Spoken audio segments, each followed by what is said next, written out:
Hello friends, welcome to art of एडुडेन। और आज हम आपके लिए लेके आए न्यूज़पेपर एनालिसिस 28 दिसंबर का। जो पहली खबर हमारी वो डॉक्टर मनमोहन सिंह जी से है। आप सबको पता है कि 26 तारीख को शाम 9 बजे जो हमारे पूर्व प्राइम मिनिस्टर हैं मनमोहन सिंह जी, उनका निधन हो गया था और आज उनकी अंत्येष्टि होगी, उनका क्रेमेशन होगा। और क्रेमेशन के लिए जो गवर्नमेंट है इस समय, मोदी गवर्नमेंट, उन्होंने अप्रूवल दे दिया है। जो यूपीए गवर्नमेंट जो थी, जो मनमोहन सिंह जी की गवर्नमेंट थी, जहां पर यह कहा गया था कि किसी भी तरह का को मेमोरियल स्पेस नहीं दिया जाएगा, वैसा एक स्पेस जो है डॉक्टर मनमोहन सिंह जी के लिए दे दिया गया। यहां पर ऑपोजिशन कह रहा है उन्हें वो सम्मान नहीं मिल रहा है जो सम्मान मिलना चाहिए। लेकिन जो सबसे इंपॉर्टेंट बात यह है कि देश ने एक ऑनेस्ट प्राइम मिनिस्टर, एक ट्रू ब्यूरोक्रेट और एक पॉलिटिशियन जिसके ऊपर कोई भी पर्सनली ये नहीं कह सकता कि वो डिसऑनेस्ट थे, वो अब नहीं रहे। उनसे रिलेटेड क्या उनकी कंट्रीब्यूशन है इंडिया से रिलेटेड, ये सब कुछ हमने कवर कर रखा है। एक वीडियो है, लिंक आपको डिस्क्रिप्शन में मिल जाएगा। ओम शांति। अब हम चलते हैं नेक्स्ट न्यूज की तरफ। अब हम चलते हैं हमारी नेक्स्ट न्यूज की तरफ, जो है हमारे पड़ोसी मुल्क चाइना से। चाइना ने एक मल्टी प्रोजेक्ट अनाउंस किया है ब्रह्मपुत्रा रिवर के ऊपर। और यह जो अनाउंसमेंट की है कि हम तिब्बत के अंदर 137 बिलियन डॉलर का एक डैम बनाएंगे।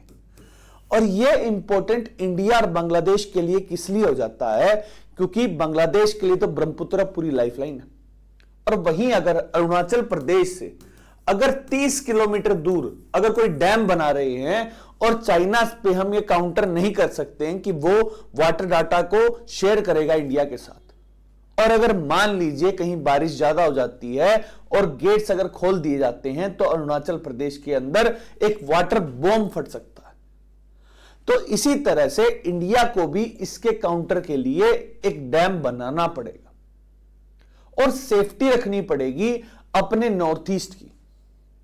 यहां पर जब पूछा गया चाइना ऑफिशियल से कि आप जो ये डैम बना रहे हैं जिसके अंदर में ब्रह्मपुत्रा के जो पानी है उससे हाइड्रो पावर और उसी के साथ साथ इरिगेशन के लिए उसे और अदर पार्ट्स के अंदर लेके जाएंगे, इससे इंडिया और बांग्लादेश के ऊपर इंपैक्ट पड़ेगा, तो उन्होंने कहा है कि कोई भी इंपैक्ट नहीं पड़ेगा। यहां पर दो बातें आती हैं। एक, इंडिया को यह ध्यान रखना पड़ेगा कि किस तरह से एक इस डैम के साथ साथ अपने रीजन में भी एक डैम बनाना पड़ेगा ताकि सेफ्टी रही जाए।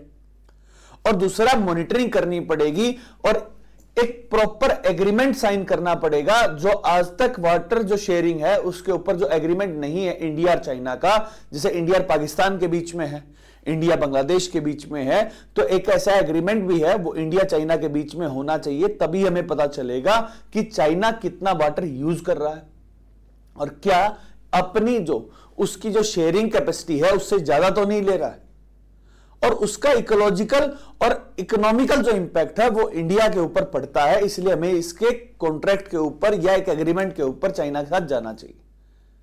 इससे रिलेटेड और कोई जो भी डेवलपमेंट होगी वो हम आर्ट और एडुडेन के ऊपर आपके लिए ले आएंगे।